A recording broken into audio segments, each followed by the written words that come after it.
Welcome to Snippets of Wisdom with your host, Mike Corral and Dr. Michael J. Murphy. Snippets of Wisdom is the boomer's gift to the next generation and to the world at large. Dr. Michael J. Murphy and Coach Mike Corral are experienced psychotherapists, writers, and healers who find the greatest satisfaction in sharing the benefits of a lifetime of struggle and learning. Coach Mike has spent decades spreading deep wisdom and supporting youth through the juvenile justice system. Dr. Michael has directed mental health services at many correctional centers and testified in countless trials as an expert in sex-related issues and mental illness. And he was one of the 500,000 humans at Woodstock. So now, please welcome the hosts of Snippets of Wisdom.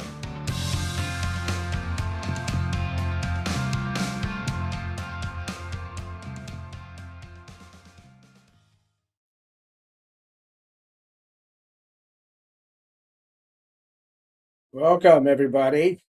Welcome back to Snippets of Wisdom. I hope you're enjoying this holiday season.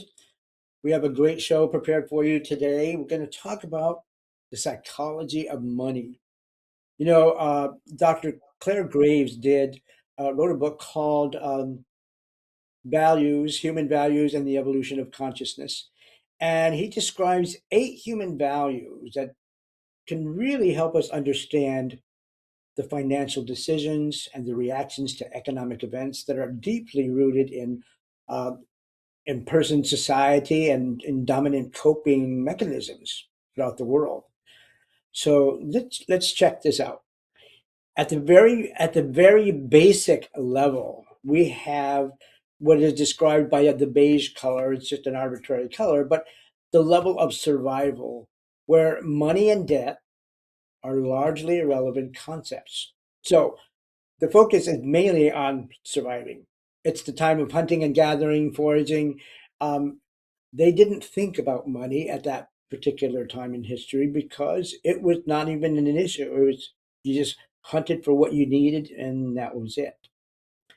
So we're going to talk a little bit more about all of these different levels and how they impact our economic system today and human psychology and interaction. So, Dr. Murphy, it says that the next level is all about security, where money is viewed in terms of the tribe's well-being and safety. What do you think about, they, how do you think they dealt with debt back at that time? So it's great to be with you again and to talk about this very, very, very important topic that is so central to so many people's lives, and that is money. The do we have enough money? I mean, is it being shared equitably? We're going to get into all of those deep concepts in this conversation today. And I think that issue that you bring up, I mean, how did we fundamentally make choices about how to share the resources that we have? I mean, money essentially is the quantification of resources, right? So somehow we had to come up with some way to organize the resources that we had so that we could share them with each other in some way that we believed was appropriate or fair or just. Yeah, and Right. that's the complexity that has evolved over the thousands of years that humanity has existed since way back in the day when we, as you mentioned, we were just struggling to survive each day to gather enough food uh, to be able to live that day. And we certainly didn't have the opportunity back in those days to save resources over a long period of time. There weren't any refrigerators, there weren't any freezers, there weren't any mechanisms Right. to hoard resources. Therefore, we consumed our resources right away, and they were gone. Understood. And Mhm. but then over time, we constructed the capacity to uh, retain and accumulate resources over a period of time, and that allowed for the what we call the accumulation of wealth. So some Yeah. people could have more than other people. There emerged the possibility that some people would have a lot of resources and others would not. It's interesting. I think she talks about this in her book as well, is the people who had had the capacity to share more resources with others had more status in the community, right? So if you're one of the people who was an expert hunter, who was an expert at raising crops and harvesting crops, then you had more status because you were able to share those resources with other people. And Right. therefore, the group, the clan, the larger clan had more of a likelihood that they were going to survive. So the issue of money and the accumulation of resources, and then subsequently the possibility for the imbalance of the accumulation of those resources really became one of the fundamental issues with regard to civilization itself, right? So we Yes. had all Yes. those models of the past, whether there was a nobility or kings and queens and the royalty or the upper class people who had more resources, and those who were considered to be serfs or even slaves who whose job it was to accumulate resources for others and then to maybe have the opportunity to retain some of those resources for themselves. So Right. that's the long pattern of human civilization that we are left with now. And even Yeah. now today, something that we'll be talking about, I think, a lot is, we're currently now in the world, I think, and certainly in the United States, we're struggling to determine how we can share resources in a way that is more fair or more equitable. Yeah. And we're trying to reconsider the models that we have here in the United States and around the world, what we call capitalism. And maybe that's being influenced by other forms of economic thought Yeah. uh, as to Which how we will share and preserve resources.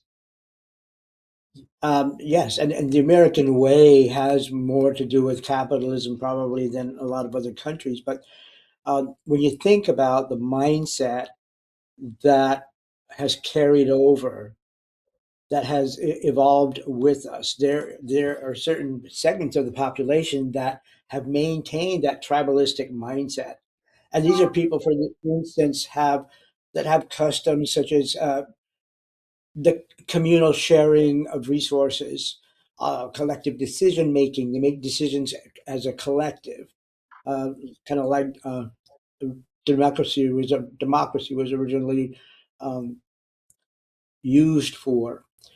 Um, and it was used to regard their wealth, and there were actually rituals that they had that involved giving and redistributing, their possessions, and it was used to strengthen the social bonds back in the day.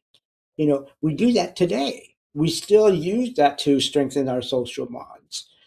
Uh, to give you some examples, people would have these ceremonies, ceremonies, like potluck ceremonies we do today, amongst the Pacific Northwest tribes.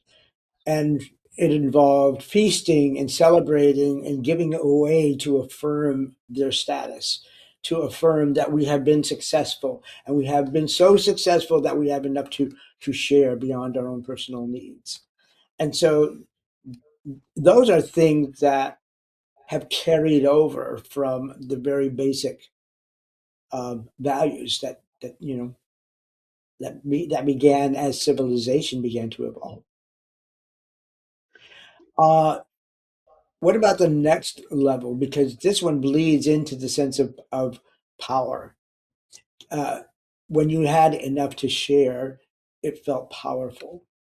And then that became a sign of weakness, to be exploited, or maybe to even challenge other people through dominance, right? Right. When you think about the psychology of money, that's where that starts to emerge. Some groups or maybe some people or individuals might have the ability to accumulate um, resources that would allow them to survive for a longer period of time over Mhm. another group of people who might have a smaller maintained level of resources. So when one group has more than another group, then you have the emergence of that imbalance. And then there are power conflicts about how those imbalances are resolved, right? So you have the emergence of a group of people who may be more efficient at accumulating resources than another group, and then they have a higher status, and so Yeah. the other group feels like they uh, are left with a feeling of insecurity with regard to their survival. So Yeah. ultimately, it's all about survival, right? Yep. And Yep. if a group is designated for whatever reason by virtue of their location or their color or their size or their gender, for any reason, if they're left in a circumstance where they um, are less likely to have uh, secure access to resources, then there's an imbalance in power between those groups, right? And so Yeah. then there becomes this dynamic of uh, that that group can be exploited, or the group can feel like they're disempowered. They don't have the opportunity to do the things or have the things that another group did. And so over most of the course of humanity, that's the way that it was. We had these powerful groups who were kings or nobles or dukes or queens or uh, princesses who had access to lots of resources, and then you had another group that's whose job it was to supply those resources. I came from my ancestors very closely. My grandparents actually escaped from Ireland, due to those very circumstances. I mean, they felt like they were not able to survive there. So they came to the United States, like so many millions of immigrants, Mhm. because they thought that if they came to the United States, they'd have an improved probability of being able to survive fundamentally, just to have a life and maintain a life. And so the survival drive is intimately interwoven with, the concept of how do we preserve resources. And one of the ways that we do that is to infuse it into this thing we call money. And Yeah. that allows for the management and the exchange and the accumulation ultimately of resources, which in time can contribute to a high degree of unfairness that we are Yeah. starting to struggle with now, here Yeah. in the United States and around the world. So I have a question with regards to the values level. So these all these eight value levels still exist, and people across the world, and all of us, we're all of one level or another. In other words, we're all of one mindset or the other. Whether you have a strong survival mindset, which is at the very basic, you don't save a lot of money for the future. It's all about surviving right now. And then the next level is security, where money is viewed in terms of the tribe's well-being and safety. It's a safety issue. And then the next level is power, where debt is a sign of weakness. So you want to overcome that weakness, and you accumulate power by accumulating wealth, right? And then the next level, which is what we're coming to next, it's the level of order, where debt becomes a moral issue.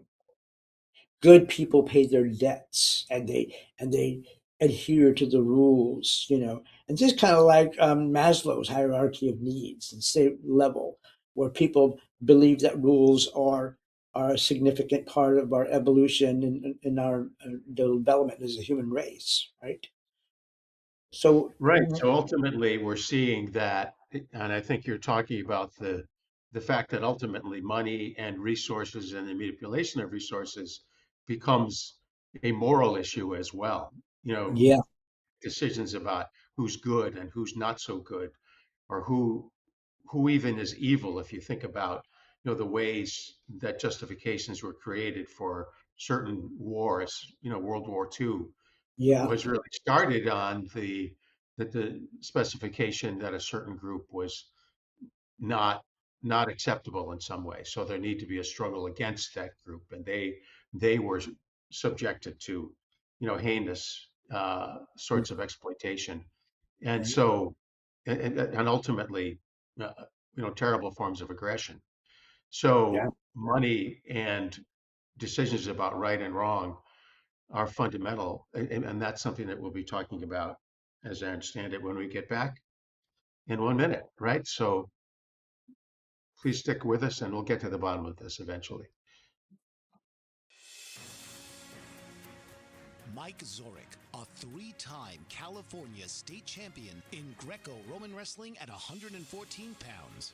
Mike, blind since birth, was born in Hartford, Connecticut. He was a six-time national placer, including 2 seconds, 2/3, and 2/4. He also won the Veterans Folk-Style Wrestling twice at 152 pounds. In all these tournaments, he was the only blind competitor. Nancy Zorek, a creative spirit whose talents have taken her to the stage and into galleries and exhibitions in several states. Her father, a commercial artist who shared his instruments with his daughter and helped her fine-tune her natural abilities, influenced her decision to follow in his footsteps. Ms. Zorek has enjoyed a fruitful career doing what she loves. Listen Saturday mornings at 12 Eastern for the Nancy and Mike Show for heartwarming stories and interesting talk. Are you struggling to care for elderly parents or a spouse? Do you wonder if being a caregiver is making you sick?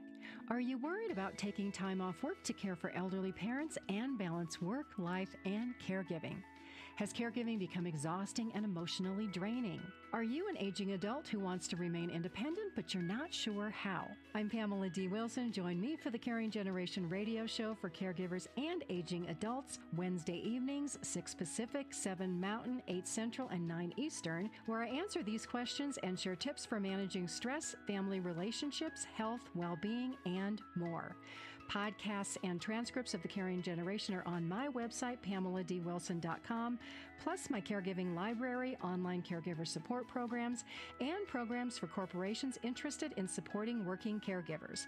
Help, hope, and support for caregivers is here on The Caring Generation and PamelaDWilson.com. And welcome back. We're talking about the different values levels, and the psychology of money. We're talking right now about order, represented by blue, where debt is a moral issue. Good people pay their debts, they stick to the rules. Money is a means to stability and future rewards. For example, retirement, inheritance, legacy. And it's all part of a structured system. It's interesting to see how these things play out in our society. Um, Back in the day in the '60s, Dr. Murphy, remember Woodstock, and you were actually there. That was a time when we were actually trying to bring people together, and we had a message with our uh, communal mindset. Tell us a little bit about that and how it applies to the psychology of money today. Oh, that was such an interesting and exciting time. The boomer generation, which, as you're well aware, is one of the largest, if not the largest, group of humanity ever to come up at any time. Yeah, We, everybody returned after World War II. There's millions and millions of people when that horrible conflict was finally resolved. And, yeah, I remember, one day my sister rolled up in a car and asked me if I wanted to go to a concert. And I jumped in the car, and the next thing I realized, after a couple of hours of driving, that we were at this concert, which later became so famous, known as Woodstock. yeah, So I was just there wandering through the crowd. I think I was 16 years old at the time. And one of the things I thought about as I was there is that just what an amazing experience of sharing that was. I yeah, mean, there were 500,000 people there, and everybody got along just fine. I mean, people shared their food, they shared their beverages, they may even have shared their drugs, just between you and me and whoever else is listening. But there really was just this deep feeling of cooperation and sharing that really activates the sort of the hippie mentality that was yeah, going on then. And we Yeah. were looking at our parents who had worked so hard in their lives. They got up and they went off to work, oftentimes very difficult and challenging jobs, Right. sometimes painful and even dangerous jobs, you know, to earn money for the family and preserve, you know, some wealth so that they could have a place to live and have an automobile and have food, maybe Yeah. even have some health insurance and vacation time, maybe in those Hmm. days. But Yeah. we boomers, you know, this huge generation, were looking at our parents and thinking, geez, maybe this can be different. Maybe somehow we could figure out a way to share resources in a way that would be more fair. Yeah. And, you know, interestingly enough, that's how the ideas, as complex and as oftentimes unsuccessful as they were, of socialism and communism came up, because Yeah. it was just another economic system to figure out a more fair way to share resources, to say, okay, I'm not going to have a lot where you have a little, or somebody else won't have, you know, hundreds of millions of dollars where somebody else is living on the street. And we wanted to address those inherent unfairnesses in economic systems, Hmm. and that sometimes emerge in a capitalist system. And we figured maybe we could come up with another way of sharing that would be more fair, more just, more Yeah. equal for everybody, in a way that everybody wins. And Yeah. that's what we thought back then in the Woodstock moment. And here we are, you know, many decades later, still struggling with that problem. I mean, trying to come up with a better answer for how we Yeah. utilize the resources of this world in a Yeah. way that's more fair and just. That that community mindset is two levels up, and it's so interesting because in between that level, the level of order and the level of community, in the middle of that, there is the level of achievement, which is a whole different values level. And that achievement is where our parents were, uh, for the most part, generally speaking, because they saw debt as a strategic tool. Not necessarily our parents per se, but people in general saw debt as a tool that would help them manage achievement and manage the opportunities to get things done, lending people money so that they can create their own American dream, or build their business, or owning land and being indebted to each other. But it was all tied in. It was still all tied in. There wasn't so much where uh, people wanted to dominate each other by putting them in debt to them. You know, it was primarily a metric of success and progress. But it involved a lot of calculation. You had to calculate risks. You had to calculate investment opportunity and strategic planning in different ways, so that it could stabilize your situation. So that was a financial mindset. But Yeah, yeah. beyond that is where our sense of community that was actually demonstrated in Woodstock. Money and debt were viewed like through I would have to say a social justice lens. Why can't we all just share? Why can't we all just be a community and you know and share our resources? Yeah, one of So the examples of that, I think, back in those days, for the boomer generation, now we're way past that stage, but we were just getting our education at that point. I mean, I was, yeah, you know, just getting ready to enter college. So if people could go to college, well, you had to pay for college, and college, interestingly enough, back then was much less expensive in most colleges yeah, than it is today. But yeah, you know, you did have to invest, like you're saying. You may have had to borrow some money to be able to pay tuition and room and board at sure, college, so you could obtain an education, which yeah, then allowed you to have skills that allowed you to maybe achieve a higher level of status right, in society through being a professional, being a doctor, being a lawyer, yeah, being a being an engineer, someone who had skills, as they say, that were more valuable to the community, and Yeah. therefore got you more resources and more of an opportunity to uh, you're And I able to think, take the risk and invest in yourself. yes, exactly. And then, I think scholarships existed uh, pretty much as an investment in people that showed potential. Young people who showed potential were eligible and still are eligible for scholarships. It's the people behind those scholarships that were giving those saw them as someone to invest in because it could create benefits for more people. Athletes, prodigies, artistic prodigies, and even academic people uh, got scholarships because they were viewed as an investment opportunity, right? That's a great point. And one of the things that I experienced in supervising services that are provided in jails and prisons, overseeing the conduct and the treatment of people who were incarcerated and are incarcerated, is that those individuals were much less likely to have a higher level of education.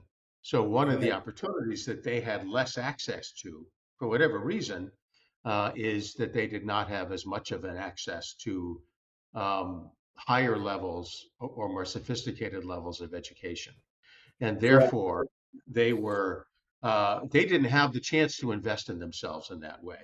So they were more likely to seek success in other ways that were less maybe consistent with the law, that eventually got them into trouble with addiction or something like that. So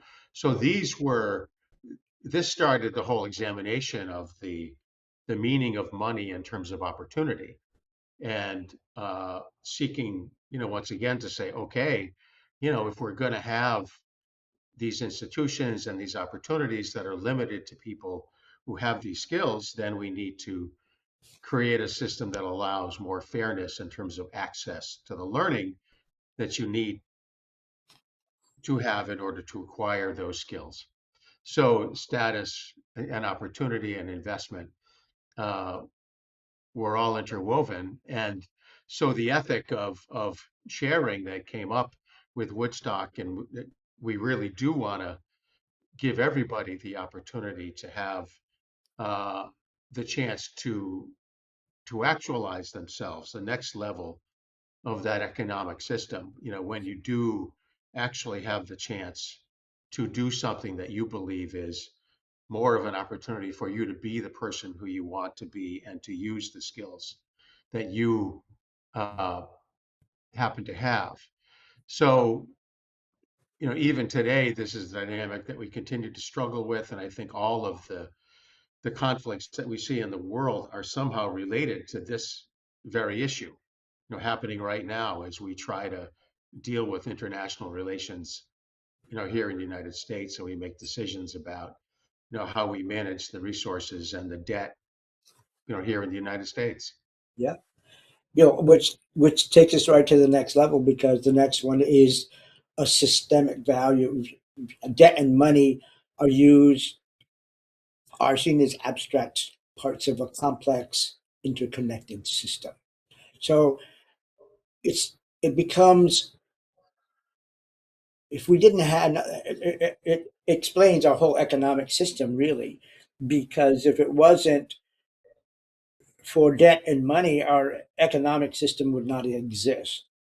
So the psychology of money involves understanding how these systems actually function and their functionality, how the functionality works for sustainable outcomes, so that we can provide to other countries that don't have what we have, and so that And originally, when we were still welcoming people into the United States, it was for that reason to provide opportunity for people in other countries that didn't have it. It was the place where you come uh, to start again, to start a whole new life.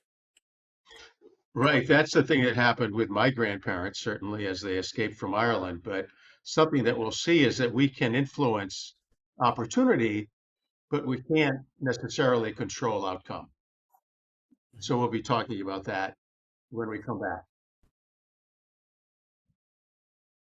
Master of words, powerful player. What life-changing words can Dr. Janet Smith Warfield pull out of her magical toolbox that just might mysteriously open a door you never knew was there?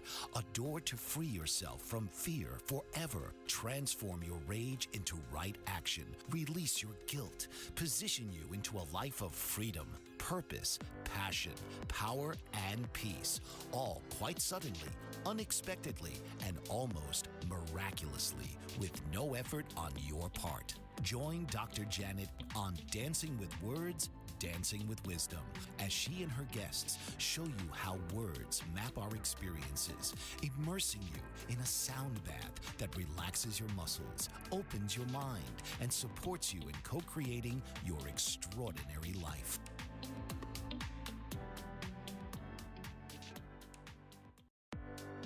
Author, radio show host, and coach John M. Hawkins reveals strategies to help gain perspective, build confidence, find clarity, achieve goals. John M. Hawkins' new book, Coached to Greatness, Unlock Your Full Potential with Limitless Growth, published by iUniverse. Hawkins reveals strategies to help readers accomplish more. He believes the book can coach them to greatness. Hawkins says that the best athletes get to the top of their sport with the help of coaches, mentors, and others. He shares guidance that helps readers reflect on what motivates them, rediscover and assess their core values, philosophies, and competencies, find settings that allow them to be the most productive, and track their progress towards accomplishing goals.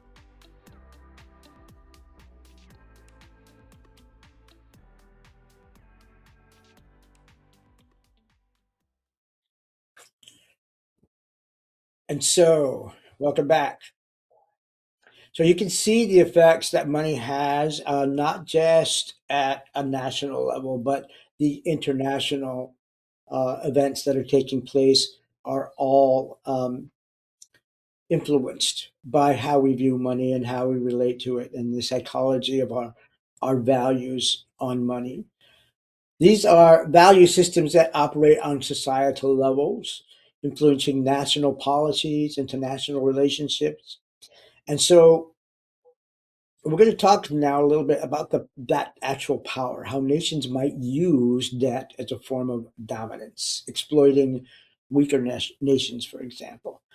Um, it's obvious that we have concerns about immigration and borders and different things like that, and different policies on immigration, different views on immigration.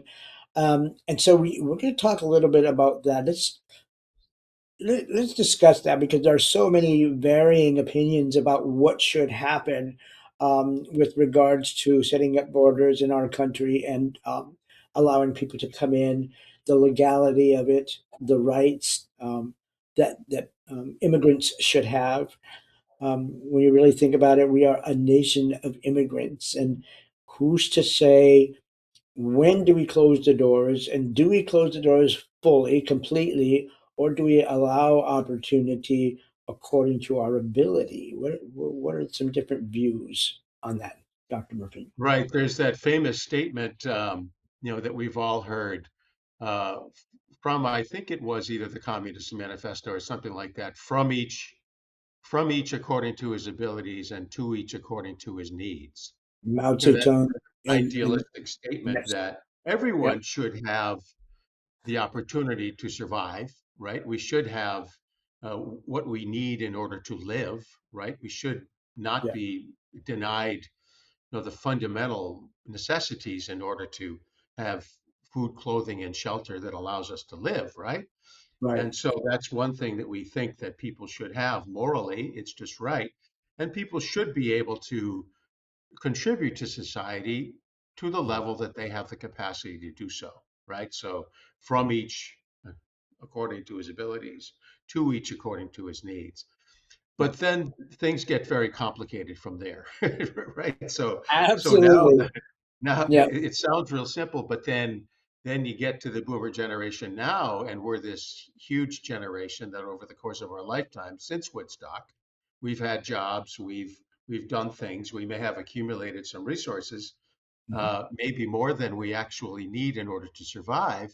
And Right. the question then is, how are those resources distributed to others who may need them more? And that is the so-called migrant population.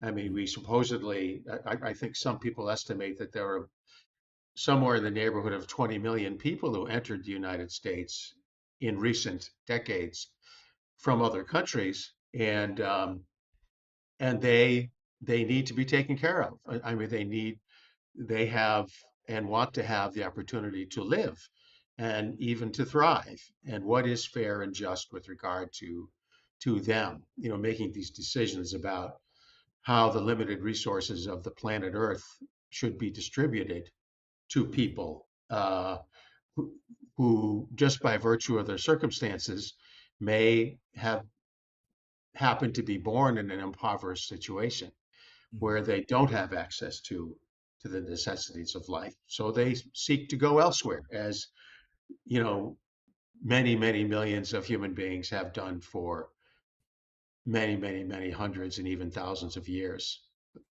over the course of the evolution of this planet, right? So these are hard decisions that we're faced with now, just as urgently as humanity has been over the thousands of years in the past. Right. So, you know, I don't know if we have a solution yet. What are your thoughts about that, Coach Mike? Do you have any thoughts about how we might resolve that impasse? Well, the thing is, we have become complacent in many ways, and we accept more readily these blanket policies um, that create collateral damage to one person or another, to a group or another.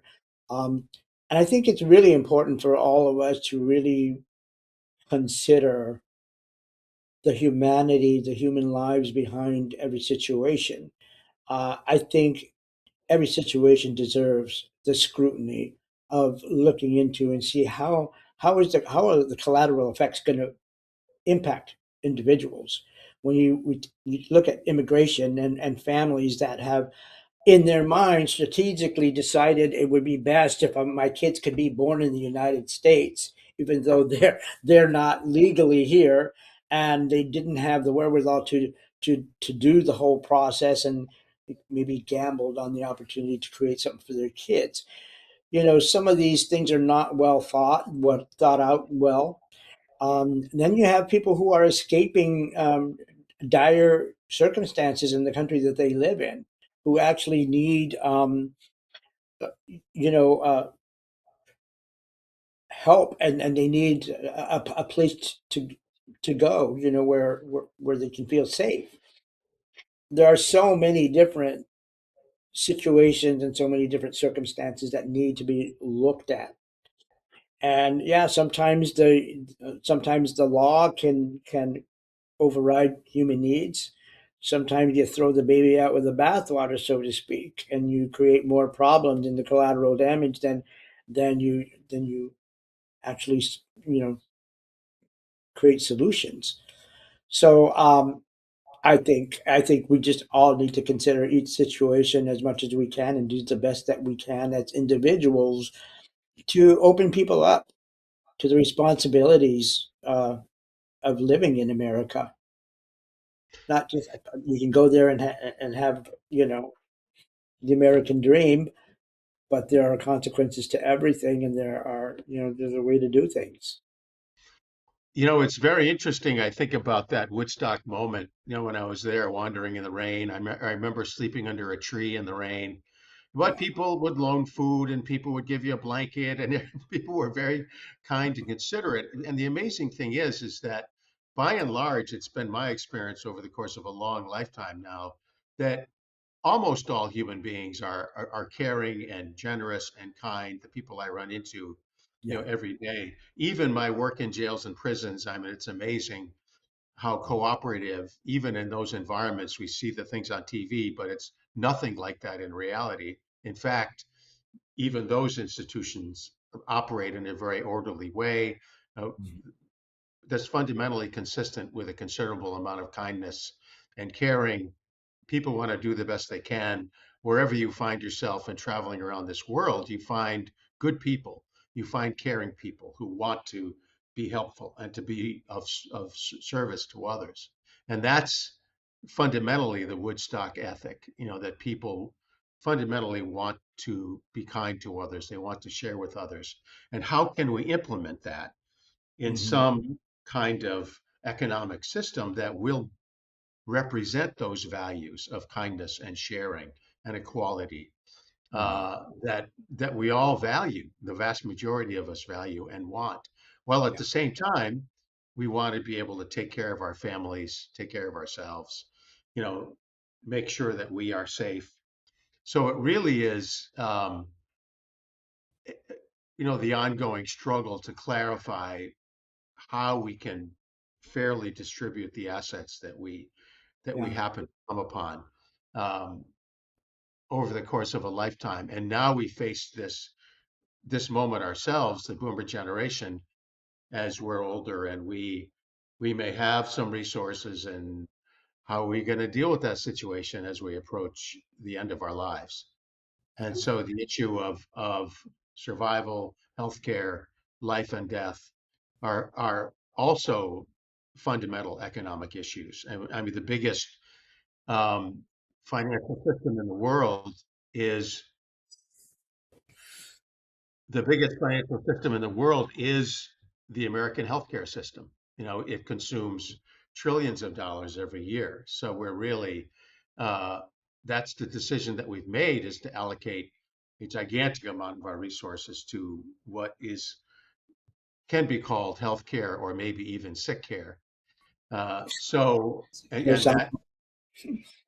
that issue is one that we face. Uh, Most urgently right now, as the boomer generation, the biggest generation ever, moves into old age, uh, where we're more likely to be in need of medical care and services. And how do we want to make our decisions about uh, end of life care, which is a huge both justice and philosophical and moral issue that we are addressing right now. I think that is a really important part of um, achieving the outcomes that we all want. When you take a look at it, when you stand back, take a look at it, the variance in values actually keeps balance in the world, on the earth, and at a global level. I think it's important more now than ever for us to share our perspective, our values with each other. Let people understand, or allow people to understand what it's like from our perspective, and the different things that we're going through, our philosophy of life, and our philosophy on death, so that we can have that peace of mind, or anticipate the peace of mind for everyone. You know, when you take a look at people's decisions. My mom had a do not resuscitate, a DNR, and when she passed, it was a situation where um, we gave her permission, and we felt good about her moving on into the next, into the next dimension, if so to speak. But it's not that easy for everyone. I know, and I'm grateful that she had the presence of mind, to make that decision, because it actually was a relief to all of us. So, and that's a good topic for another show. Thank you for being with us. Be sure to like and subscribe to our channel. Stay tuned and come back to visit us again. We've got more snippets of wisdom for all of you. Dr. Murphy, can you share how people can reach you? Yeah, thank you so much for this wonderful conversation, which is such a fundamentally important and critical one for all of us at this moment in time. I mean, I have a book out there, Opioid Odyssey, can be accessed and purchased, and I'd love to have you look at it on Amazon. I have a website, psychologicalinvestigations.com, where I have material and gives information as to how I can be reached. So thank you so much for this opportunity to share and discuss this very important topic. Absolutely. If you would like to reach out to me, you can go to olcp.life um, and get a free opportunity to get a discovery call, have a free session with me, and uh, be sure to, like I said, like and subscribe to this channel. And we'll see you again next week.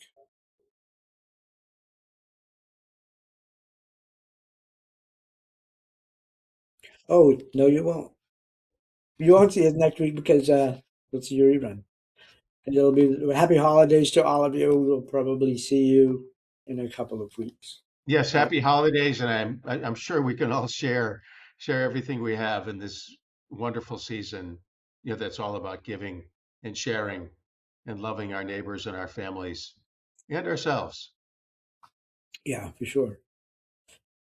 So let me see. Oh, okay.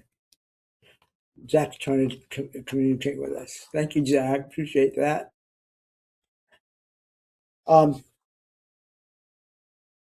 we might still have a little bit of time. Do you have another snippet that you want to share with everybody, Dr. Murphy? I think that it is, fundamentally this issue of talking about money, the psychology of money as being related to values. So I think the values that we choose to have with regard to ourselves, what we choose to believe is right and wrong, is these are the decisions that ultimately have a huge financial implication.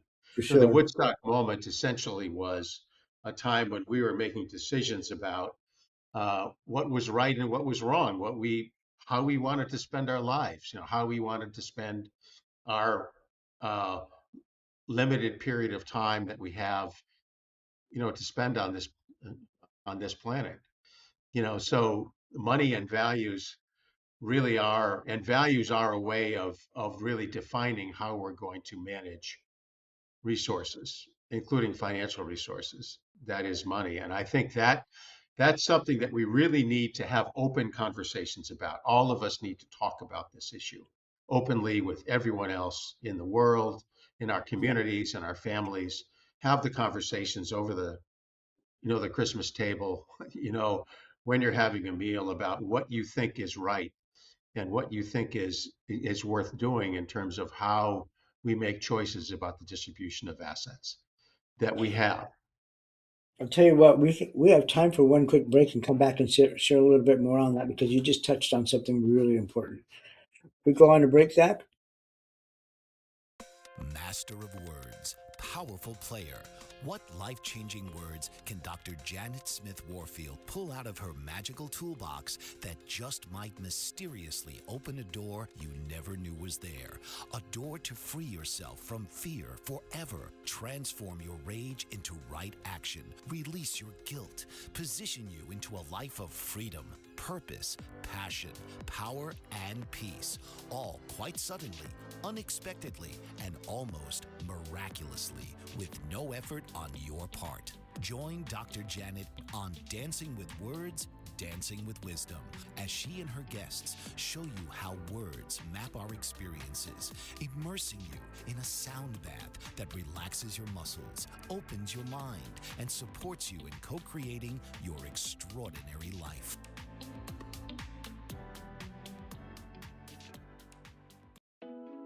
Are you struggling to care for elderly parents or a spouse? Do you wonder if being a caregiver is making you sick? Are you worried about taking time off work to care for elderly parents and balance work, life, and caregiving? Has caregiving become exhausting and emotionally draining? Are you an aging adult who wants to remain independent but you're not sure how? I'm Pamela D. Wilson. Join me for the Caring Generation radio show for caregivers and aging adults, Wednesday evenings, 6 Pacific, 7 Mountain, 8 Central, and 9 Eastern, where I answer these questions and share tips for managing stress, family relationships, health, well-being, and more. Podcasts and transcripts of The Caring Generation are on my website, PamelaDWilson.com, plus my caregiving library, online caregiver support programs, and programs for corporations interested in supporting working caregivers. Help, hope, and support for caregivers is here on The Caring Generation and PamelaDWilson.com.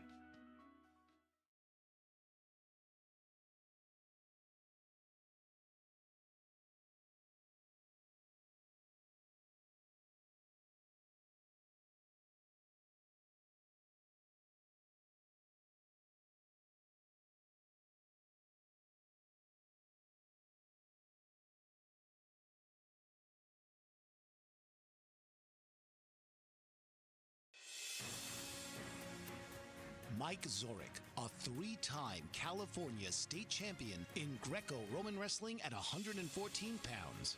Mike, blind since birth, was born in Hartford, Connecticut. He was a six-time national placer, including 2 seconds, 2/3, and 2/4. He also won the Surprise, we're still here. We're um, back. Yes, we're back. we are back. This is a great time to let you know what each of us does. We have about 5 minutes left here. But Dr. Murphy is a forensic psychologist and psychotherapist, and he is a expert in the field of relationships and all all kinds of sociological levels, different levels of psychology. And you can reach him through his website, which is what is it again, Dr. Murphy? Psychologicalinvestigations.com. So .com. psychologicalinvestigations.com has lots of resources there, things that I've written, access to my book, Opioid Odyssey, which is a happy opioid crisis book about what works to help people to recover from substance dependency. And lots of other stuff is available on that website. That's good. So now, you know how to get a hold of him. If you need any kind of life coaching or even some hypnotherapy, feel free to reach out to me at olcp.life. Um, I'll do a free discovery call for you, help you find out where you need to go next, plan out your life, and move from there. The thing is, we all need each other in one way or another. The more we're able to share our insights and our perspective on the world, the greater the opportunity becomes for all of us to have an understanding and work together peaceably. And that peace of mind, that understanding, and that sense of calm that we can gain from doing that can actually have a global impact, believe it or not. If we just talk to two people who talk to two people about this peace of mind and understanding, you'd be surprised how soon we could reach the global level and how we can impact each other one person at a time. Important thing to realize is that your mind is a powerful tool. And if you use your mind power, you have the opportunity to move mountains, so to speak. And so there you have it. Dr. Murphy, thank you for being my co-host and for working with me on these things. Thank you so much, Coach Mike. As usual, it's just a great time to be with you and share these very important conversations. And we're recording this, during the holiday season, and we really want to just acknowledge the opportunity. It really is an opportunity for us to all think about and talk about this issue of sharing and generosity and giving to others and being generous in all of our efforts to give all that we have to give over the course of our lifetime here on the planet. I know that's what I want to do. I really want to be able to, have given everything that I have to give over the course of my lifetime. And I'm just very happy to having had this opportunity to be alive and to share it with you all out there, including you, Coach Mike. Same. Thank you, Dr. Murphy. And there you have it. Thank you for being with us. We will see you soon. Happy holidays. Happy Hanukkah. Merry Christmas. Happy Kwanzaa. Happy holidays. This has been Snippets of Wisdom with hosts Mike Corral and Dr. Michael J. Murphy. Tune in and learn about the primary issues facing our society today and find the best chance of securing a stable and prosperous future. Snippets of Wisdom will enrich your life and the lives of all of your loved ones.